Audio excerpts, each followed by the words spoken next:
Bien, buenas noches. Vamos a iniciar este live del día de hoy.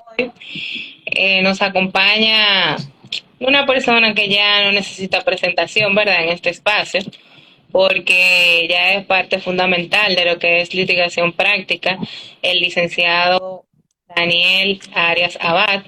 Y esta noche estaremos conversando sobre un tema muy importante, sobre una sentencia del Tribunal Constitucional que ha venido a revolucionar, ¿verdad?, de manera positiva, a nuestro entender, lo que sería el concepto y la interpretación que habremos de darle a partir del análisis de esta sentencia al tipo penal de golpes y heridas que causan la muerte.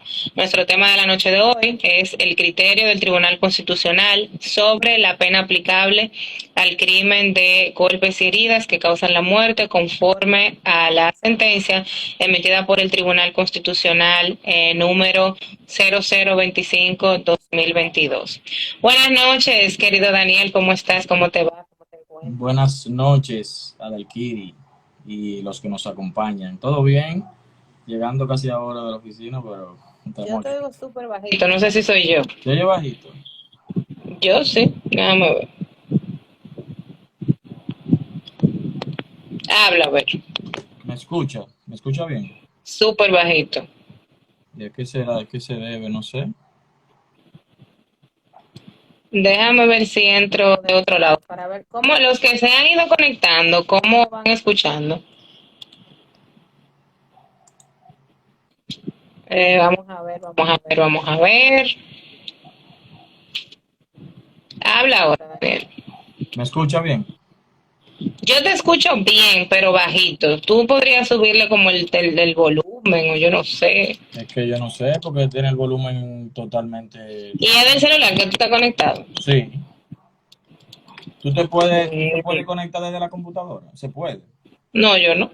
O sea, digo, uno puede tomar esta llamada por la computadora. ¿Cómo es? Que si esto se puede hacer a través del Instagram web. Mira, alguien, Espera, Mercedes dijo que escucha bien. Y Lisette, dime ahora. se escucha bien, dice la gente, eres tú, parece, es tu teléfono. Pues yo tendré que tener algún problema. Bueno, pues nada. Si ellos escuchan bien, vamos al mambo. Daniel, cuéntame de qué vamos a hablar esta noche, con qué iniciamos, cuéntame todo.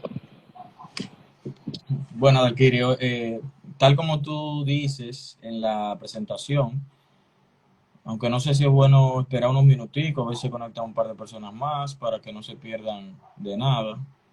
Pero el tema, obviamente, tal como lo hemos promocionado, es el análisis que vamos a hacer de la sentencia 25 del 2022 del Tribunal Constitucional que dictó el 26 de enero de este año, por la importancia que tiene en el ámbito penal, específicamente sobre el tipo penal de golpes y heridas que causan la muerte, o lo que se llama actualmente homicidio preterintencional, o como lo denomina el código penal que viene por ahí, es el homicidio preterintencional. Preter, que es el prefijo, ¿verdad?, de más allá.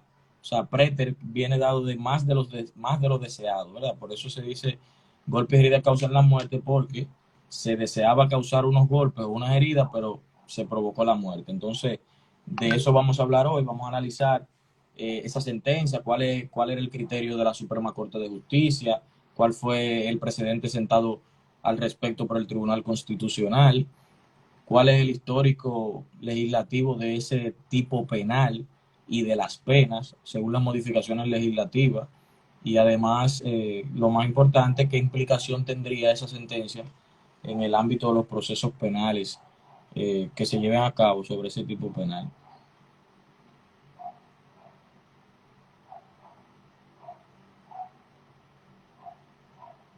¿Tú no escuchas, Adalkiris?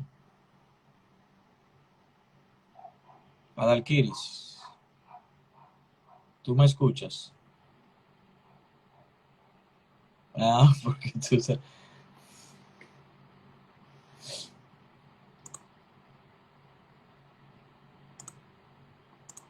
cuento. Yo por el teléfono no te escucho nada, pero sí, por cuando yo entro al en vivo desde la PC, sí yo escucho bien. Entonces, te estoy escuchando desde la PC, pero se transmite con un delay y nada, pues ahí va. Nada, continúa. Yo te seguiré escuchando con delay. Bueno, yo te di la introducción. Dame un segundito.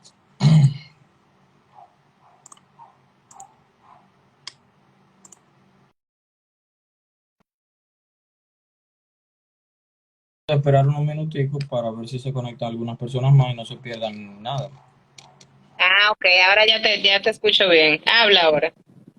Te decía de que vamos a esperar unos minutos para ver si se conectan unas cuantas personas más para que no tengan que, o sea, no perderse nada, no se pierdan nada y no tener que volver atrás. Ok. Y mientras eso pasa, entonces, pues vamos a promocionar el, el taller, ¿verdad? Que vamos a dar. Todavía estamos organizando la fecha. ¿Cuál sería el tema, Daniel, del taller que vamos a dar? Sobre los criterios de la Suprema Corte de Justicia respecto a la responsabilidad civil en accidentes eléctricos. Un tema muy interesante, sobre todo porque ahora últimamente está como en boga toda esa situación de que Pegaso, por ejemplo, que muchos temas que tienen que ver con esto, que son poco tratados y que existe poco dominio a nivel nacional sobre la materia. Eso es así. Bueno, pues nada, Daniel, vamos a empezar. El que se lo pierda, que nos siga en YouTube y entonces ahí se podrá esperar. ¿Qué te parece? Ok, está bien. Déjame yo ver si...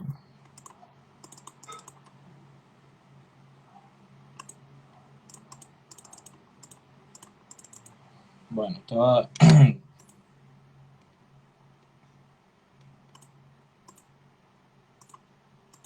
tratando de conectarme aquí, pero bueno, ya esta computadora me ha dado problemas.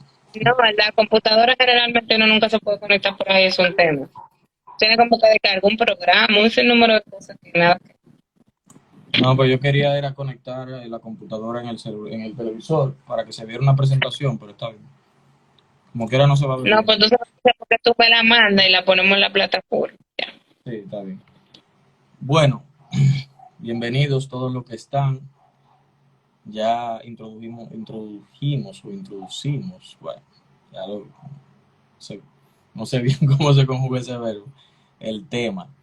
Vamos a hablar, señores, de la sentencia 2522 del Tribunal Constitucional, que es sobre la pena imponible a la infracción de homicidio preterintencional o lo que coloquialmente conocemos como golpes y heridas que provocan la muerte o que causan la muerte, que está tipificado en el artículo 309 del Código Penal, que fue modificado por la ley 2497 sobre violencia de género y violencia contra la mujer.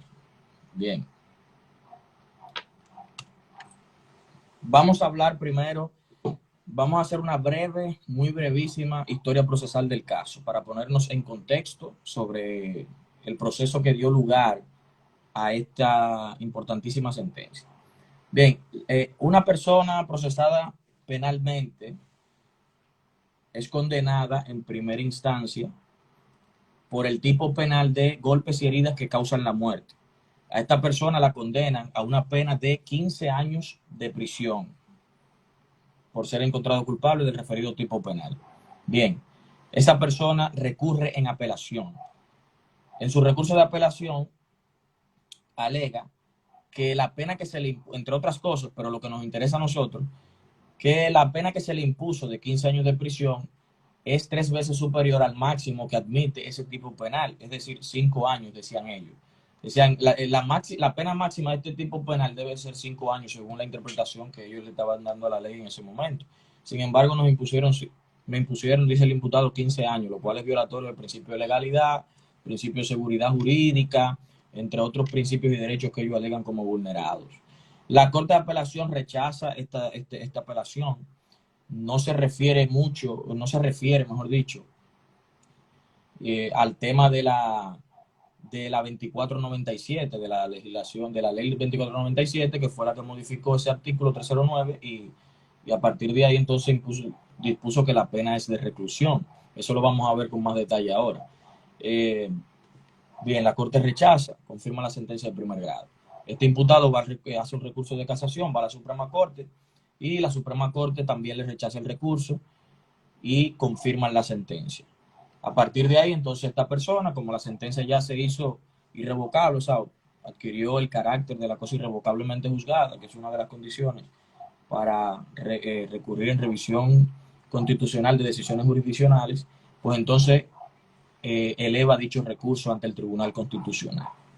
Nos omitimos el nombre del imputado porque entendemos que no es relevante y además para una especie de protección de su privacidad, aunque está publicado, pero bueno, que lo hagan ellos. Bien, ¿cuál es el reclamo que hace el imputado de manera sintética? El imputado alega que posterior a la modificación que hizo la ley 2497 del año 1997 sobre violencia de género y violencia contra la mujer, la modificación que hizo esta ley al artículo 309 del Código Penal, la pena a imponer, dice el imputado, por golpe y herida que causan la muerte es la de reclusión menor, a la luz de lo que dispone la ley 4699, que dice que donde diga en el Código Penal o en las leyes especiales, donde diga reclusión, se entenderá reclusión menor.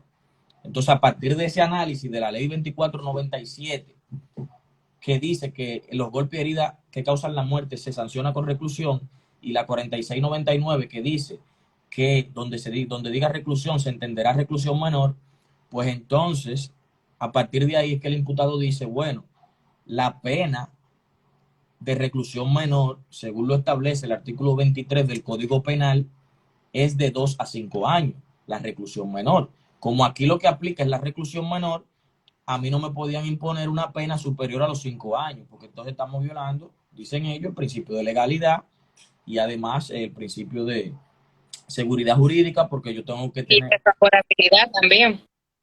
Sí, el principio de favorabilidad, indubio pro reo, y el principio también de la proporcionalidad de las penas. Dicen ellos que se viola con esa decisión. Bien.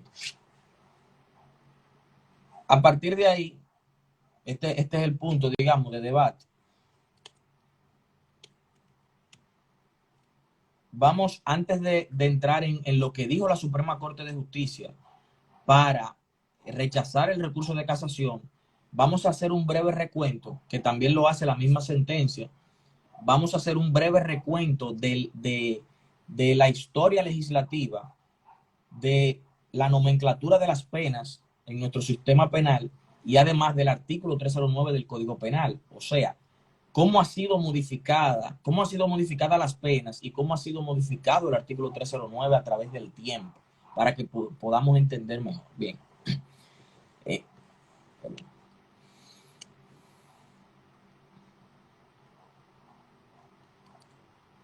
En el año 1884 se promulga en República Dominicana el Código Penal, a partir de una traducción del Código Penal francés. Eso todos lo sabemos.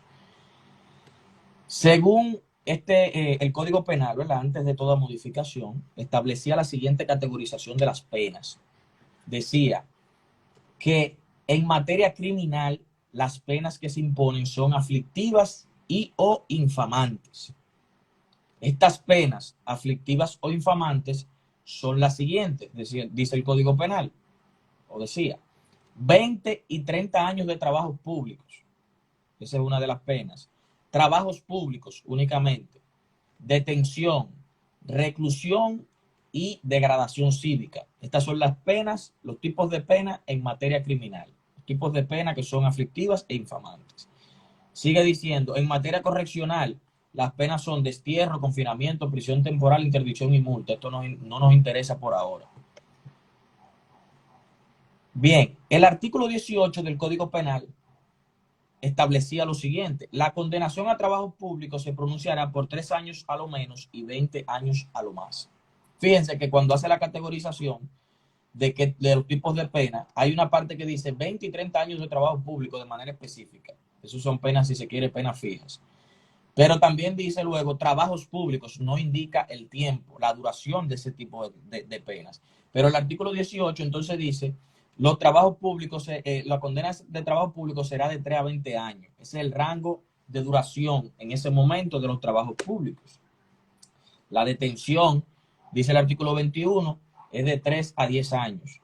Y el artículo 23 establece que la reclusión, que es otro tipo de pena, es de 2 a 5 años. Dice reclusión nada más, no dice reclusión menor, no dice reclusión mayor. La reclusión, ¿verdad? Esas son las penas que contenía el Código Penal de entonces. El Código Penal también decía que en el artículo 309 que los golpes y heridas que causaren la muerte, aunque no fuera la intención del autor, sería sancionado con la pena de trabajos públicos. Hasta ese momento, ¿verdad? Si hacemos un análisis armónico de las normas que hemos citado, nos damos cuenta que este tipo penal de golpe y herida que causan la muerte era sancionado con una pena de 3 a 20 años de trabajos públicos, porque antes existía la pena de trabajos públicos donde se ponía a la gente hasta encadenado a hacer trabajos públicos propiamente dicho para el Estado, para el gobierno, como parte de una sanción penal. Bien. Es bien importante destacar que todavía en la actualidad de nuestro código, en muchos artículos nosotros podemos encontrar que dice se castigará con la pena de trabajo público. O sea, como que no se ha hecho una reforma total. Sí, Eh, pudiera ser no han impreso códigos penales actualizados por la ley 4699 y la ley Exacto. 224, que dijo claramente que ya eso no existe, la pena de trabajo público. O sea que si el Código Penal dice así, donde diga así debe leerse reclusión mayor, como vamos a ver más adelante.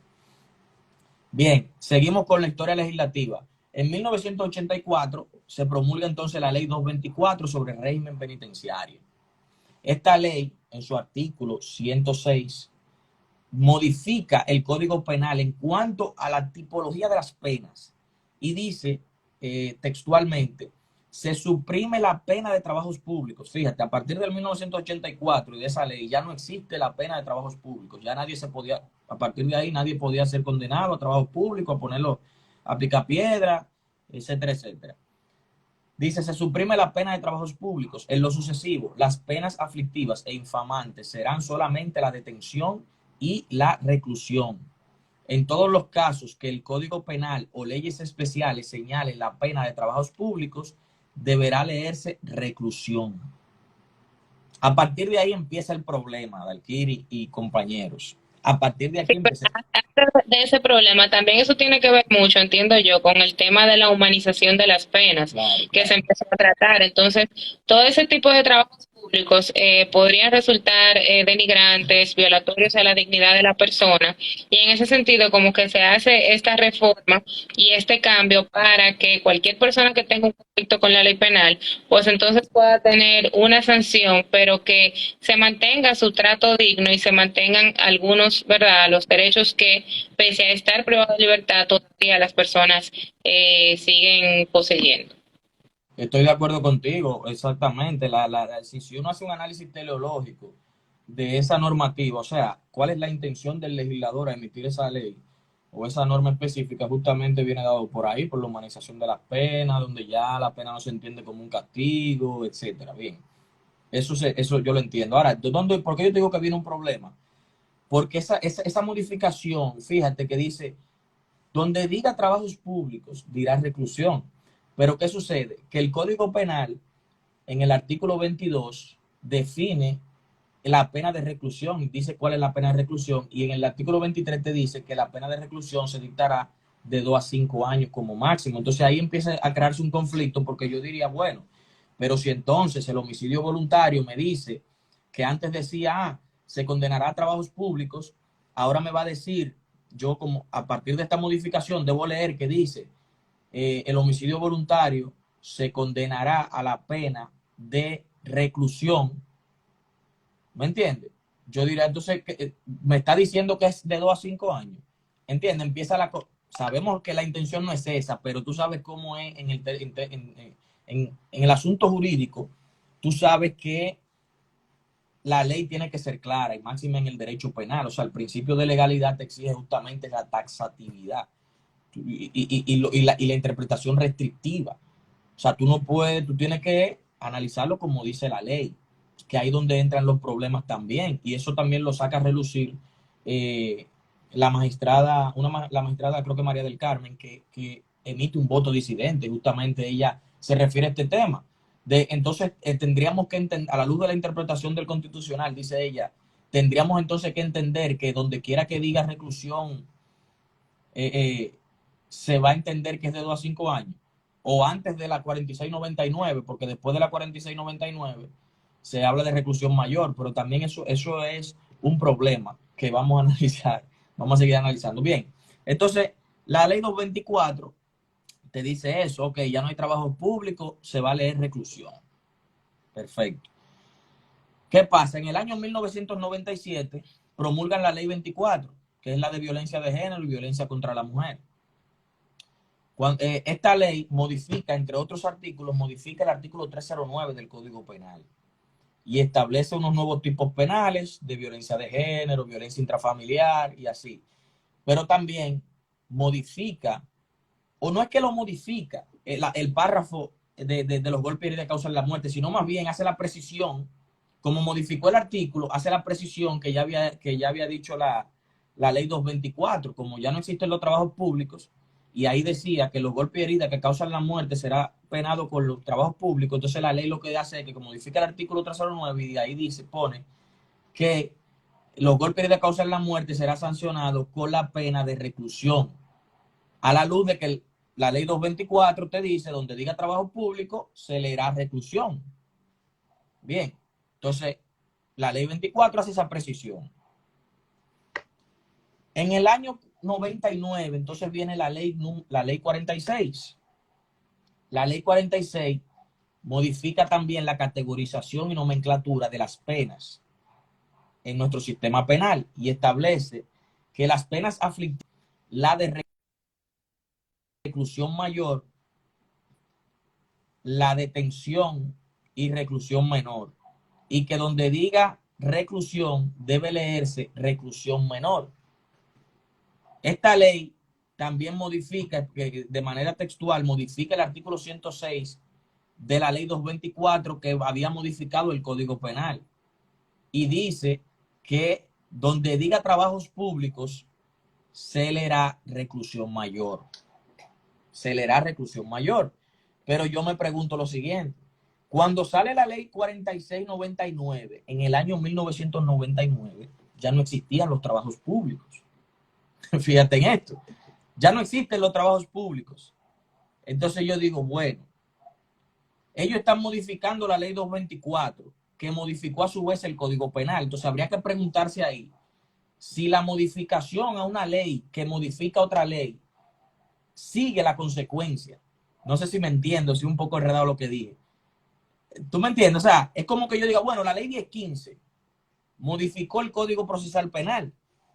Si yo modifico la ley 1015 en base a algo que ya no existe, ¿cómo pudiera entonces modificar el Código Procesal Penal que ya fue modificado? Es algo un poco confuso, porque cuando la ley 4699 dice, lo que debió decir, entiendo yo, para ser más claro, es que donde decía trabajos públicos, que ahora dice reclusión, deberá leerse reclusión mayor. Ahí estaríamos, no tendríamos este problema, digo yo. No tendríamos este problema. Pero en fin, la ley lo que dice es que donde diga reclusión, trabajo público se leerá reclusión mayor, está la detención y está la reclusión menor. Esas son las únicas 3 penas que existen actualmente en el sistema penal. Ya no existe el destierro, que trabajos públicos ni nada de eso. Ya lo que es reclusión menor, reclusión mayor, detención y reclusión mayor. Entonces, eso hay que analizarlo con el Código Penal. Cuando vamos al Código Penal que dice la duración de esas penas, entonces la ley dice, el artículo 18 te dice, la reclusión mayor, ¿verdad? Trabajo público, pero que ahora se lee reclusión mayor, la pena es de 3 a 20 años. La detención, dice el artículo 21, es de 3 a 10 años. y la reclusión menor entonces es de 2 a 5 años, según el artículo 23. Esas son las penas actuales, según esta modificación. Entonces vamos a ver lo que dice la Suprema Corte de Justicia respecto a la denuncia, el reclamo que hace el recurrente respecto del tema que venimos explicando.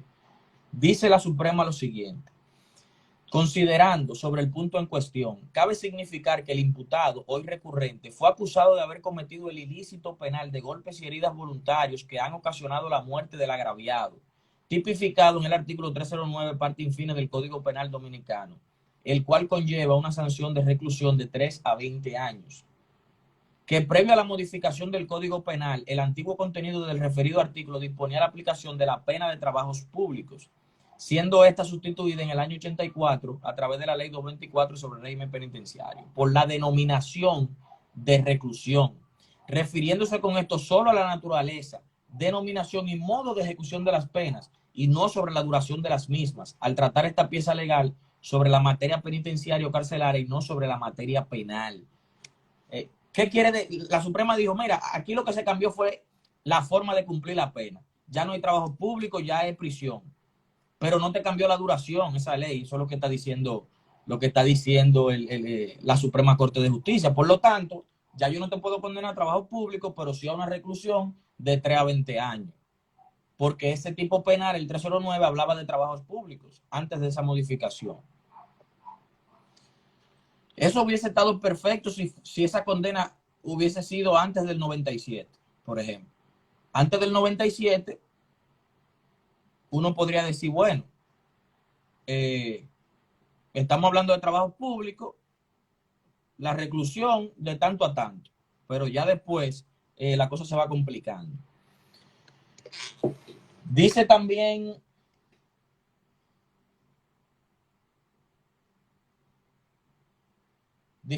en la Suprema, sigue diciendo, que ha sido criterio de esa sala que ante la confusión que generaba el término reclusión, que el legislador dominicano dictó en la ley 224, para que ahora se lea, en todos los casos en que el Código Penal o las leyes especiales señalen la pena de trabajo público, debe leerse reclusión mayor, por haberse suprimido la primera. Asimismo, la pena de reclusión consagrada en la misma legislación debe leerse como reclusión menor. O sea, ellos están diciendo, dice la Suprema, que a partir de que sale la ley 4699, entonces la Suprema sentó el criterio para evitar la confusión, dice que, o mejor dicho, el Congreso, ¿verdad?, aprobó esa ley para evitar la confusión que se estaba dando y estableció claramente que donde dijera trabajo público era reclusión mayor, lo que ya referimos. A partir de ahí, entonces, es que la Suprema dice que en este caso, el imputado que fue condenado por golpe de causar la muerte, sancionado anteriormente con la pena de trabajo público, debe interpretarse que se trata de la pena de reclusión mayor. Fíjate, a partir de la ley 4699 ellos están diciendo, mira, esto debe entenderse como reclusión mayor, porque eso era lo que decía trabajo público aquí, y la ley te está diciendo que la cambie, que la lea como reclusión mayor, cuya pena obviamente es de 3 a 20 años. Y por eso dice la Suprema que la sentencia es correcta y confirma la sentencia.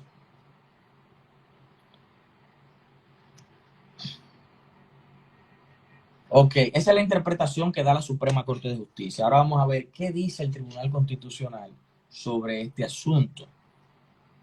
Y ahí es que está lo interesante, porque aquí es una interpretación que cambia todos esos paradigmas que hemos venido observando y todos esos criterios jurisprudenciales hasta este momento. Exacto. Dice el Tribunal Constitucional que la decisión de la Suprema Corte de Justicia vulneró los principios de legalidad, indubio pro reo, culpabilidad y proporcionalidad de la pena. Bajo el siguiente argumento, dice, el requisito de taxatividad demanda que las conductas punibles y sus penas estén previstas de manera expresa y precisa en la norma, a los fines de garantizar el estricto apego a dicha garantía. A los fines de garantizar el estricto apego a dicha garantía, en derecho penal se prohíbe la interpretación analógica de la norma cuando resulta lesiva para quien soporta la persecución, es decir, la analogía in malam partem, mientras que se permite su uso cuando lo beneficie, lo que se le llama en latín analogía in bonam partem, en aplicación del principio indubio pro reo, o el principio también de interpretación favorable que está establecido en el artículo 74.4 y también en el artículo 25 del Código, bueno, 74 de la Constitución y 25 del Código Procesal Penal. Dice que la Suprema Corte de Justicia ponderó el texto legal a la luz de la voluntad originaria y subjetiva del legislador, que es una interpretación teleológica, en vez de apreciarlo en sentido estricto, basándose entonces en una interpretación desfavorable para el detenido. O sea, dice el TC que el método de interpretación que utilizó la Suprema Corte de Justicia fue una analogía, una interpretación extensiva en perjuicio del imputado, lo cual está prohibido por la Constitución y está prohibido por el Código Procesal Penal. Es lo que está diciendo el Tribunal Constitucional. Dice el Tribunal Constitucional. También ellos, por ejemplo, como parte de sus fundamentos, decían que si existía alguna oscuridad o alguna ambigüedad en lo que era la interpretación de la norma, esta debía de interpretarse de lo que fuera más favorable, que es lo que podemos ver como el test de razonabilidad también y de favorabilidad para el imputado. Y que en ese sentido lo correcto era interpretar o mejor dicho, mantener la interpretación que nos daba la ley 2497, porque esa ley era la que reducía la condena contemplada en los delitos de golpes y heridas. Entonces, si nosotros partimos, y me parece razonable la argumentación del Tribunal Constitucional, porque cuando vemos lo que es el Código Procesal Penal, desde el artículo 1 nos va hablando de lo que es la supremacía constitucional. Y si a nivel constitucional, entonces nosotros tenemos el artículo 74, como tú bien hablas, que nos establece la favorabilidad del imputado y que aquellas normas que coarten la libertad deben ser siempre interpretadas de manera restrictiva, número uno, y número dos, de manera que si se va a interpretar siempre sea para favorecer al imputado, pues no tendría sentido, evidentemente, mantener una pena que oscile entre los 2, 3 y 20 años. Y sobre todo también porque también tenemos un tema con la seguridad jurídica. O sea, al ser una pena que no es fija, pudiera darse el caso de que un tribunal, por ese mismo tipo penal, condene a una persona a 2 años y otro lo condene a 15 y otro lo condene a 20. Entonces vamos a tener una suerte de azar que va a depender de dónde caiga Una el proceso. inseguridad jurídica. Una inseguridad jurídica total. O Por sea, eso que a mí me ellos parece. mismos atacan eso, que no hay seguridad jurídica, porque entonces lo mismo que tú estás planteando, o sea, un tribunal me lo interpreta de una manera y otro me lo interpreta de otra manera, ¿entiendes? Entonces ahí hay una inseguridad jurídica que no debe operar en el sistema o en el ordenamiento jurídico de ningún país, porque se supone que el ciudadano tiene que tener una expectativa razonable de cómo se va a aplicar la ley. Entonces, dice, ahí yo iba, exacto, con esta frase que creo que debe uno ya utilizarla siempre, es una frase como, no sé, como llamativa, que usó el Tribunal Constitucional. Uno, cada vez que uno vaya a hablar de esto en un escrito o hasta oralizado, sobre el principio de favorabilidad o de interpretación favorable, debería uno utilizar esta frase que dice el Tribunal Constitucional: ante la oscuridad de la norma debe prevalecer la favorabilidad del imputado. Oye, qué bonito suena eso aquí. Tan bonito ahí escrito, tan bello. Vamos a ver ¿Verdad? cómo vamos a lograr, que ese va a ser el reto. ¿Cómo vamos a lograr ahora que esa poesía tan bien construida del Tribunal Constitucional sea efectivamente aplicable en los tribunales de la República? Correcto. Entonces, entonces el TC dice lo siguiente. Dice que esta oscuridad, ¿verdad?, implicaba que la interpretación correcta que debía hacerse era estimar que la ley 2497 redujo la condena de la infracción de golpes y heridas que causan la muerte al prescribir que la pena será la de reclusión, cuya duración, según el artículo 23, es de 2 a 5 años.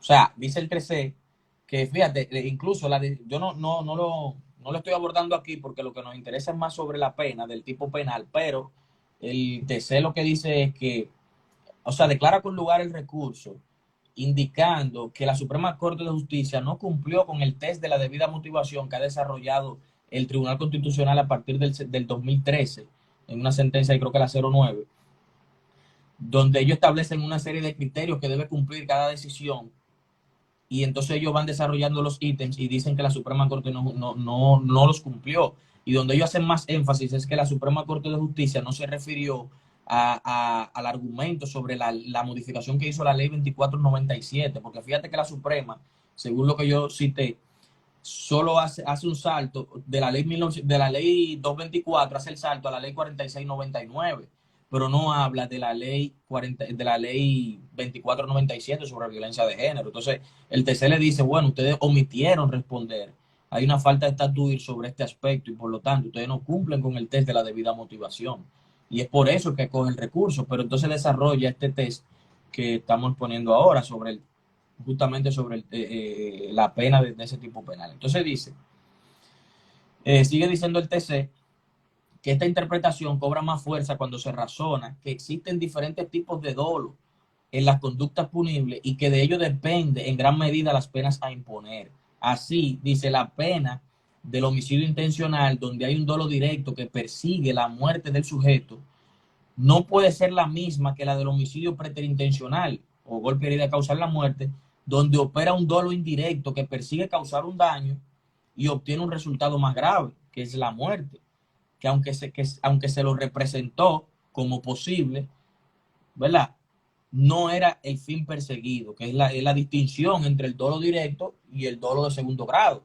Un dolo de segundo grado, yo tengo una intención de causar un resultado lesivo y sé que hay una posibilidad de causar un daño mayor al que yo estoy buscando, pero no es mi intención.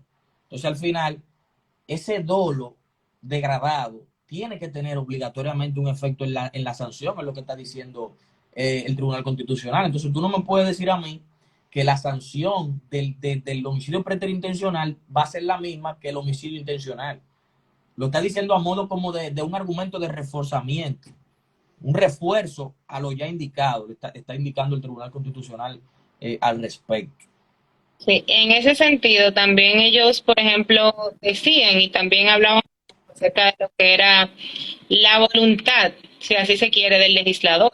Porque ellos decían, si el legislador de ese momento pudo haber optado, También. ¿verdad?, por escribir una escala y que esa escala fuera específica para duración de la pena, que esté establecida en la parte infine del párrafo capital del artículo 309 y que esa interpretación podría determinar que se tratara entonces de una escala distinta a la que está puesta de manera ordinaria para la reclusión, que era la de 2 a 5 años. Y de hecho, es razonable porque ellos dicen, para los tipos penales de 303-1, 303-2, 303, 304, hasta el 303, hasta el 309, 331, 330, 334, sí se hizo esa distinción. Y para el 345 también. Entonces, no fue, básicamente, como que no fue una negligencia del legislador, ni fue que al legislador se le pasó verificar esa parte, sino que se realizó la verificación de lo que se entendía que debía de cambiarse.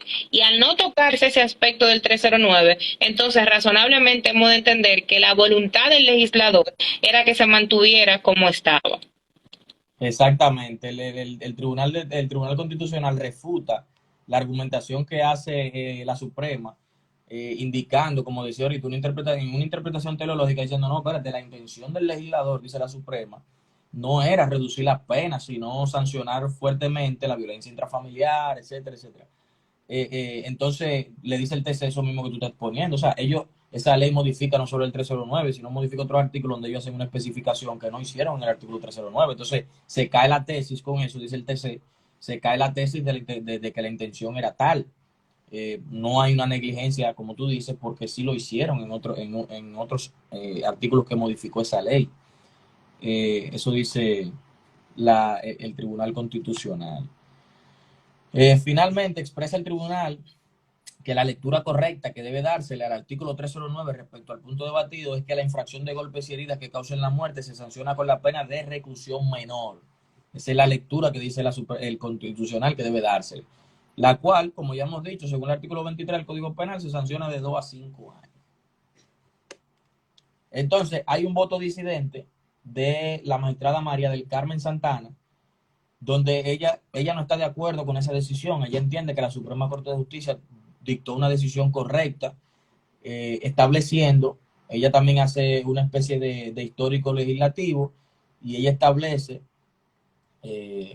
En síntesis, que la ley 224 y la ley 2497 solo modificaron la pena en cuanto a su modalidad y terminología, estableciendo reclusión donde decía trabajos públicos, pero que no afectaron la duración de las penas establecidas para cada tipo penal, especialmente la del 309 del Código Penal, que y ella dice que la interpretación correcta que debe darse es que la ley 4699 modificó la pena de trabajos públicos que contenía el artículo 309 previo a las modificaciones aludidas, y por ello debe leerse que la pena de los golpes y heridas que provocan la muerte es la de reclusión mayor, es decir, la de 3 a 20 años.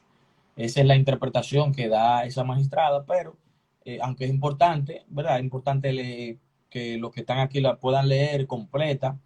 Eso es simplemente un extracto que yo hice para ver también en la postura, porque eso es un tema debatido. Ahora mismo el precedente es ¿verdad? El que acaba de salir, porque la mayoría decidió de esa manera. Pero esta magistrada no está de acuerdo y ustedes saben que las decisiones van, los criterios cambian dependiendo de los jueces. Ahorita cambian los jueces y eso vuelve al TC y cambió de nuevo, por ejemplo. Entonces, aquí lo interesante de esta decisión, Adalkiri, es la implicación práctica que tiene, que no lo tienen, o sea, pocas sentencias tienen una implicación práctica tan directa y tan inmediata.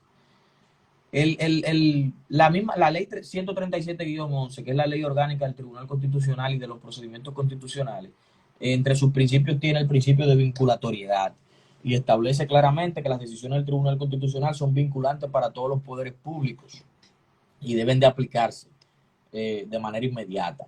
Esto quiere decir que el Poder Judicial, siendo un poder público, está, digamos, condicionado con el precedente que acabamos de analizar. ¿Qué significa esto dentro del proceso penal? Esto significa que las personas que se encuentren procesadas actualmente por este tipo penal de homicidio preterintencional o golpe de herida que causan la muerte, especialmente si se encuentran en juicio, ¿verdad? Que es donde se declara la responsabilidad penal o no de la persona y se impone la pena. A partir del juicio, una persona que esté en juicio por ese tipo penal, que esté en corte o que esté en casación, puede exigir que se aplique el precedente establecido por el Tribunal Constitucional y en ese sentido que en caso de encontrársele culpable por ese tipo penal no se le imponga una pena mayor a la de 5 años, o sea, la reclusión menor. Y tiene que hacerlo obligatoriamente, porque no es que si yo quiero, que no sé qué, que no estoy de acuerdo. Es un asunto que es un precedente del Tribunal Constitucional y que usted está obligado como poder público a aplicar ese precedente. Porque si no, se vuelve al Tribunal Constitucional y el Tribunal Constitucional vuelve y lo devuelve de nuevo, porque es la ley que establece eso. La ley dice claramente que, incluso la misma sentencia lo cita, que dice que se devuelve a la Suprema Corte de Justicia para que conozca de nuevo en estricto apego del criterio establecido en la sentencia del Tribunal Constitucional. O sea, no es de que inventar, que si no, es aplicar este criterio. Eso quiere decir, usted tiene que aplicar una pena de 2 a 5 años como máximo, la reclusión menor. Entonces, esa es una. Y también las personas que están condenadas de manera firme, ¿verdad? Que ya tienen una sentencia condenatoria que adquirió el carácter de la cosa irrevocablemente juzgada. Es decir, ya la Suprema Corte falló o ya usted no tiene ningún tipo de recurso abierto, recurso ordinario. Entonces usted puede hacer una revisión, esa persona, perdón, puede solicitar una revisión penal ante la Suprema Corte de Justicia a la luz de lo que establece el artículo 428, numeral 7 del Código Procesal Penal, que dispone específicamente que una de las causales para que provocan la revisión penal es cuando se produzca un cambio jurisprudencial en las decisiones de la Suprema Corte de Justicia que favorezcan al condenado.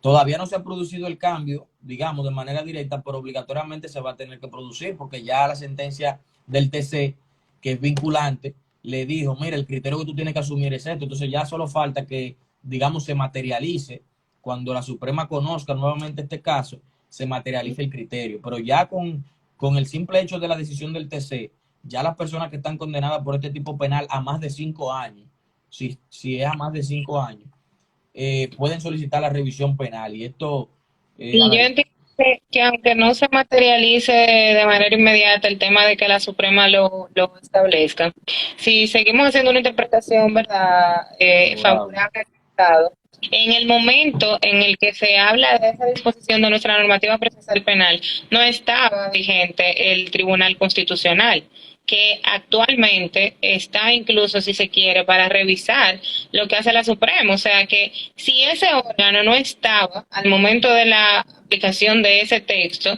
entendería yo que no necesariamente tendrían que ser decisiones que emanen de la Suprema, sino que con el mismo texto del Tribunal Constitucional y en base a él, por su carácter erga omnes y por su carácter vinculante, pues entonces se pudiera Sí, establecer la sí, claro. revisión ante la Suprema tomando como base esa sentencia del TC, y si la Suprema la rechaza, entonces puede volver al TC para Exacto. que analice esa situación. Tú sabes que a mí me mucho de la sentencia del Tribunal Constitucional, que pese a que tratan de normalizar y de hacer cumplir todos los parámetros constitucionales, como que siempre tenemos esa deficiencia de la efectividad del cumplimiento de la norma. O sea, como que el TC dice muchísimas cosas y entonces la aplican como... Sí, yo sé, a veces sucede, pero yo creo que en este caso, yo creo que sí se va a aplicar, porque es que imagínate tú, en un tribunal colegiado, un caso de esa naturaleza, ¿cómo presentándole la sentencia o que toda la comunidad jurídica sabe de esa sentencia? ¿Cómo un tribunal colegiado, por ejemplo, o un juez penal de fondo se va a atrever a condenar a una persona por ese tipo penal a más de 5 años cuando ya el Tribunal Constitucional claramente te dijo en un precedente que es imposible, eso que no se puede, que eso es violatorio del principio de legalidad, principio de culpabilidad, indubio pro reo, principio de favorabilidad, principio de todo eso de seguridad jurídica, proporcionalidad de la pena, ¿me entiendes? O sea, es como, digamos, sería una rebeldía inadmisible en un funcionario judicial que se supone respeta el sistema, independientemente de que esté en desacuerdo, porque una cosa es que tú estés en desacuerdo y otra cosa es que tú y respeta un precedente constitucional. Entonces, una persona así puede ser hasta, digo yo, que hasta sancionado disciplinariamente. ¿Me entiendes? Porque una cosa es que tú académicamente discutas un criterio, pero no que viole el precedente, ¿me entiendes? Porque es vinculante. Incluso si fuera de la Suprema Corte de Justicia, más fuera posible que un tribunal colegiado, ¿verdad?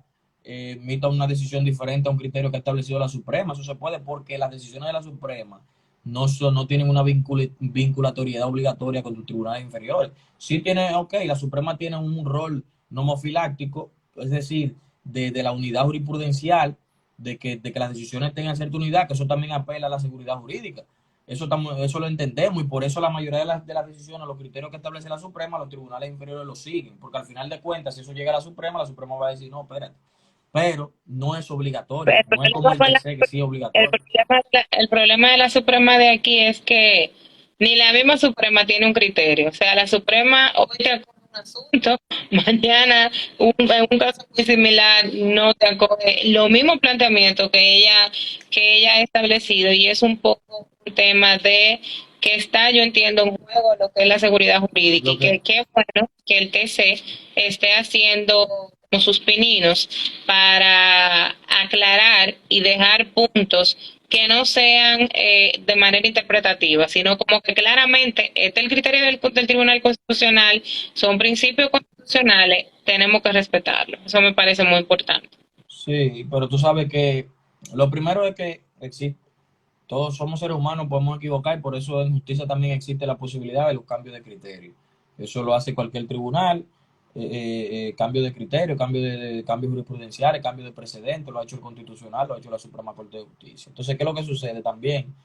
Como te digo, esas altas cortes están conformadas por seres humanos que piensan diferente. Entonces, cuando cambia la composición de los tribunales, muchas veces cambian los criterios, porque fíjate que la Suprema Corte que está actualmente es una Suprema Corte del 2019, tiene 3 años.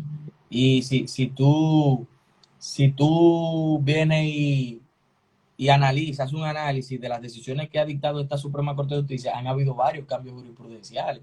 ¿Por qué? Porque son jueces diferentes, piensan diferente. Mira, por ejemplo, un cambio jurisprudencial importante que, Interesante de esos cambios jurisprudenciales, y discúlpame que te interrumpa, es que se supone que tienen que tener una debida motivación. O sea, se supone que cuando un no, tribunal va claro, a cambiar un cambio, y va a hacer un reforzada. cambio, tiene que decirme, bueno, mira, en este momento nosotros teníamos este criterio y en base a esto, esto y esto, con argumentos lógicos y jurídicos, entonces nosotros estamos cambiando para este criterio, que generalmente no pasa. O sea, aquí los tribunales cambian de criterio así, dependiendo de cómo amanezca. Ese es el problema. Eso se da mucho también en los tribunales inferiores. No te diré, la Suprema también se da, pero la Suprema obviamente se da un poco, se da menos, pero lo que dice lo que debería ser, digamos así, es que los cambios jurisprudenciales tienen que estar reforzados con la argumentación. O sea, no argumenten, no ni siquiera el test de motivación simple de todas las decisiones, sino más reforzado aún, porque tú tienes que explicar por qué tú te estás apartando de un criterio que había sostenido durante cierto tiempo.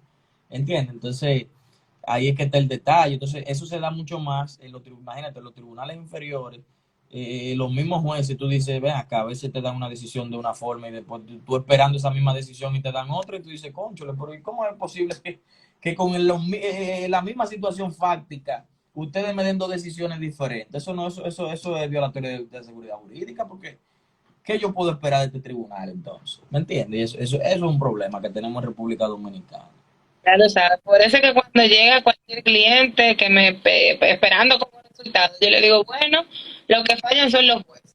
En base a derecho debería de pasar esto y esto y esto, pero la realidad es que hasta que no se conozca, no sabremos la decisión. Eso es Exacto. muy importante, que uno como que aprenda también a no tener tanta seguridad en que, ah, bueno, en tal caso este tribunal falló de esa manera. Es el deber ser, es lo que debería de ser, pero lamentablemente no es lo que se vive generalmente. Entonces hay que cuidarse un poquito con eso para evitarse situaciones con los clientes y con nuestros representantes. Señor Exactamente. Daniel, si tienes alguna pregunta, Daniel, si quieres explicarnos algo Y más. mira que sobre esta sentencia, sí, lo importante, es importante el razonamiento del dolo que hace el Tribunal Constitucional. Fíjate, el Código Penal que está en el Congreso, que está debatiéndose todavía, establece lo que es el homicidio preterintencional y la pena que le pone es de 10 años.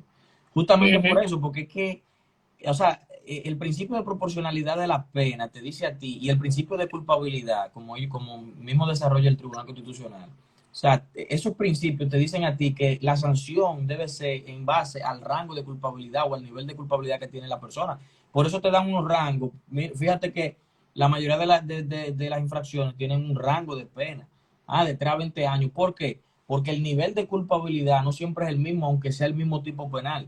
No es lo mismo un homicidio, por ejemplo, donde una persona le cortó la cabeza al otro, por decir algo, o una donde, bueno, le dio un tiro, en fin. O sea, son cosas diferentes, ¿me entiendes?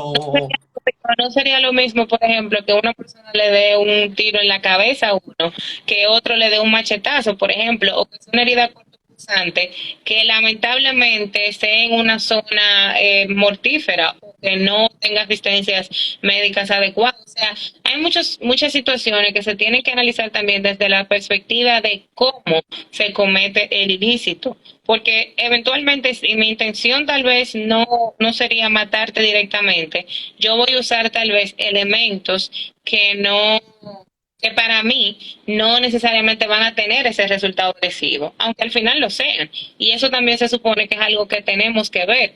Lo que pasa es que como nosotros siempre hablamos, estamos en un proceso de mucho populismo penal donde solamente nos enfocamos en el resultado.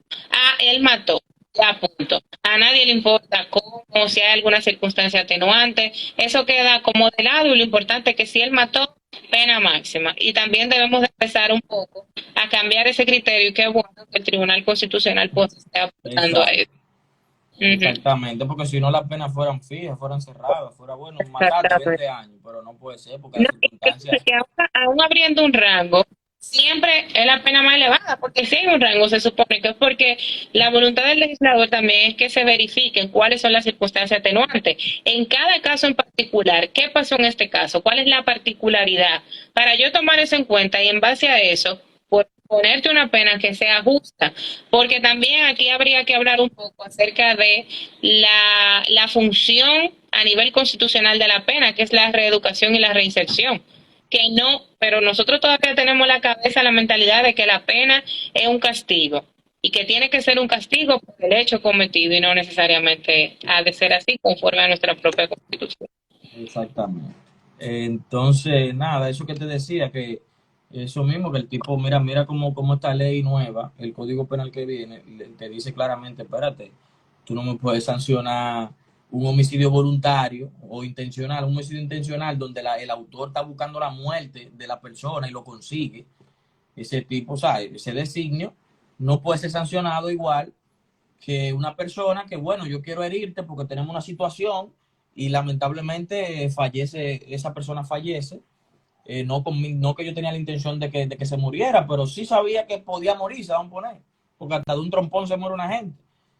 O Pero, en el marco de un accidente. Yo recuerdo que yo tenía un proceso en el punto que se arma como una trifulca, y de hecho el tribunal de preliminar le cambia la calificación jurídica y dice que ahí no había homicidio, sino que lo que había eran golpes y heridas que causaban la muerte. Y en base a eso, de hecho, varió medidas de coerción. Cuando llegamos al colegiado, con esa misma teoría de caso, con testigos y todo lo demás, el tribunal de fondo, acogiendo que fue ciertamente golpe de herida que causaron la muerte, porque de hecho el joven ni siquiera se murió en el instante, fue como a los 6 días posterior a la ocurrencia del evento, y aún así lo condenaron a una pena de 20 años. Entonces tú te quedas wow, como que, sí. ¿para qué me acogiste Fíjate en que los si golpes y heridas? le variaron la medida, justamente porque te está diciendo, mira, la acción, su conducta, no tiene ese grado de culpabilidad, podemos variar la medida. Está bien, sabemos que Exacto. teóricamente no es ese los criterios que se toman en cuenta, o sea, los factores que se toman en cuenta para la medida de coerción no es tanto eso, pero en la realidad sí. En la realidad sabemos que el hecho es uno de los factores más importantes para los jueces determinar si le ponen a una persona en libertad o no. O sea, un hecho de homicidio voluntario, por ejemplo, una investigación, un proceso de homicidio intencional, es muy difícil que no lo dejen en prisión el proceso completo. ¿Me entiendes? Exactamente. Entonces, cuando le varía la medida y le varía la calificación, es porque él está diciendo que su grado de culpabilidad es menor al que se entendía al momento de imponer la medida de coerción, que fue uno de los criterios que se utilizó, tal vez la gravedad del hecho, lo que sea, para imponer la medida. Entonces, ahí el tribunal colegiado realmente no debió condenar a 20 años. Yo he tenido procesos de esa naturaleza también, pero no me han condenado a 20 años. Yo tengo uno, por ejemplo, que recuerdo ahora mismo, que le variaron la calificación, justamente así como tú dices, en la preliminar, pero no le variaron la medida. Y en el juicio lo condenaron a 12 años. Yo también alegué, porque esa teoría yo la vengo alegando desde hace unos años, tirando pata voladora, de que la pena era de 2 a 5 años, que la reclusión menor, que sí, ok, me daban con el criterio de la Suprema y me decían, no, doctor, lo que pasa es que es reclusión mayor que va ahí, ahí hubo un errorcito. La 4699 Lo que pasa resolvió es que eso. sí, pero no, y ahí mismo se metían ellos su tema de que de un error material que nadie Ah, entiende, pero ya tú bueno. sabes, ahí me daban mis años, yo siempre lo alegaba y también decía, bueno, si no me le dan la reclusión menor, pero por lo menos tomen en cuenta eso mismo que estamos hablando, que el grado de culpabilidad, o sea, no es una persona que va con la intención de matar, tú no me lo puedes condenar a 20 años, ¿me entiendes? Porque entonces, ¿qué sentido tiene distinguir, Hacer la digamos? ¿Para qué distinción, o sea, distinguir entonces los tipos penales? Y homicidio y ya, si lo ujú, mató, porque entonces no tiene exacto. sentido. No, y que también nos enfrascaríamos en la teoría causalista. O sea, al final de cuentas no vamos a ver ni a situaciones agravantes, solamente el resultado final. Y que producto de ese golpe entonces se produjo la muerte ya Y culpablemente. O ya, sea, vamos a hacer lo mecánico y vamos a evitarnos todo este gasto, ¿verdad?, del sistema de estar teniendo proceso y preliminar y cosas, y al final como que de manera automática el resultado va a ser el mismo. correcto. Eso es Bueno, así. Pues entonces, sí, Dalkiri, nada, los abogados, que creo que todo el que está en el live es abogado, sí, sí, salvo alguna excepción. Eh, ya ustedes saben, si tienen casos de eso o si conocen de una persona que tenga un caso de eso, apliquen tiren esos precedentes en los tribunales que le va a ir bien. Eso va a causar ahora, Dalkiri, una revolución si los abogados nos ponemos. Ahora, tú me entiendes, porque todos esos casos que uno tiene condenado por ahí, uno lo que tiene que decir, mira, vamos a hacer una revisión penal y todo el mundo revisión penal. Y el que esté en proceso, no, magistrado, el presidente del constitucional no me puede poner más de 5 años, reclusión menor. ¿Me entiendes? Los porque eso es defensores lo públicos que tienen muchos casos, por ejemplo, tienen más oportunidad de tratar de aplicar ese criterio, ese precedente. no solamente eso, sino que, como tú bien dices, tratar de hacer todo lo posible, una revolución jurídica, porque este tipo de cambios y este tipo de criterios no se dan con tanta frecuencia. Entonces, ya que se dieron, o sea, hacer una revisión constitucional, una revisión jurisprudencial, señores, es un tema. Entonces, como que vamos a aprovechar esto, que es algo positivo, y vamos entonces a hacer una ola de escritos, una ola de crítico, una ola Exacto. de venga, esto es lo que hay que aplicarme para que se mantenga el criterio. Porque si no, ¿de qué va a haber servido entonces esta sentencia del Tribunal Constitucional? No va a tener ninguna relevancia si nosotros, los actores del sistema, no se la damos y no de una manera u otra combinamos a los funcionarios, a los jueces, fiscales y demás, a que apliquen también esta teoría. Eso es así. Bueno, pues jóvenes, si no tienen ninguna pregunta, dudas, comentarios, parece que no, que todo está muy claro. Daniel, para cerrar, ¿con qué nos quedamos? Bueno, tenemos entonces, nosotros vamos a impartir un taller de un día sobre los criterios jurisprudenciales de la Suprema Corte de Justicia Dominicana respecto de la responsabilidad civil del guardián de la cosa inanimada en accidentes eléctricos. O sea, hay muchos accidentes eléctricos aquí que se dan porque le cayó un cable a una gente, porque explotó un transformador, porque hubo un alto voltaje, hubo un cortocircuito. Entonces, a partir de ahí sucede, en verdad, mucha gente se electrocuta, resulta con quemaduras o muere, o se incendian hogares, o se incendia un vehículo, que le cayó un cable, etcétera. O sea, todo ese tipo de accidentes eléctricos. Entonces, sabemos nosotros que, como dice el Código Civil, el que causa un daño está obligado a repararlo. Y dice el mismo Código Civil que no solo el que causa el daño personal, sino la cosa que está bajo su guarda, si causa un daño, también tiene la responsabilidad de reparar ese daño. Entonces, a partir de ahí que nace lo que nosotros conocemos como la responsabilidad civil del guardián de la cosa inanimada. O sea, la persona responsable de esa cosa que causó un daño tiene que responder. Entonces, en este caso, tomando en cuenta que los cables eléctricos, los equipos eléctricos o la energía es una cosa inanimada desde el punto de vista jurídico, porque no es una persona, entonces los daños que causen, el guardián tiene que responder. ¿Quién es el guardián en este caso? Bueno, en nuestro país, como no hay empresas privadas totalmente que manejen la electricidad, sino semi privadas, son público privadas, que son las EDES, que son los distribuidores de electricidad de República Dominicana, y también está la empresa de transmisión eléctrica dominicana. Esas son las que son guardianes de la energía eléctrica en nuestro país y de los equipos eléctricos. Entonces, es algo interesante porque sucede muchos accidentes. Eso es algo que yo trabajé mucho en la Suprema Corte de Justicia cuando era letrado. Entonces, creo que eso es importante resaltar esos criterios para que la gente o los abogados y las mismas personas sepan cómo demandar, ¿me entiendo? ¿Cuándo demandar? ¿Cuándo es responsable la EDE? ¿Cuándo no? ¿Me comprende? Entonces, ahí veremos criterios, por ejemplo, de hasta dónde llega la responsabilidad de la EDE. Si a lo interno de la casa, ¿quién es responsable? ¿Cómo puede, qué tipo de cables, si de media o de alta tensión, quién es el responsable de esos cables? Si es la empresa de transmisión eléctrica o es la EDE.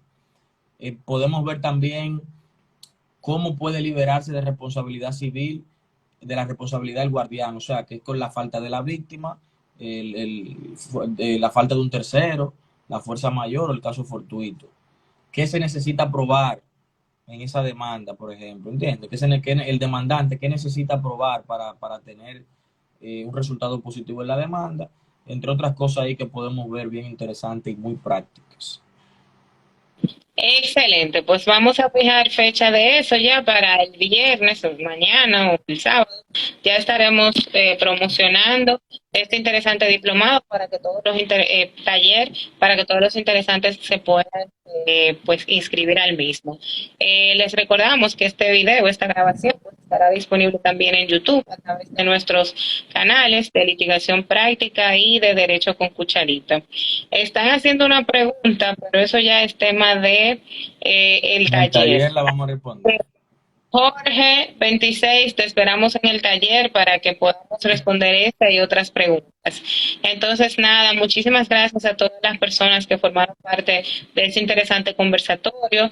Muchísimas gracias a Daniel por siempre estar dispuesto, ¿verdad?, a abordar estos temas de una manera tan digerible y como tan chula que uno se entretiene muchísimo con estas exposiciones.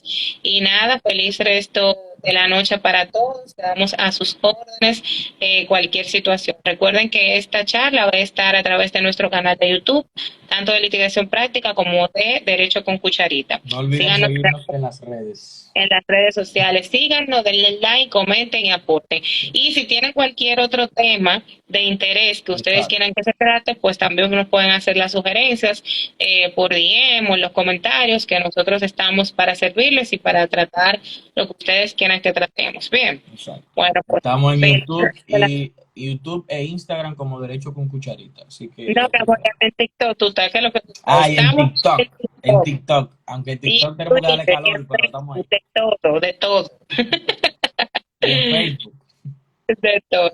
Bueno, pues feliz resto de la noche, Daniel. Un besote, gracias. Nos vemos en la próxima. Bye. Gracias. Bye bye.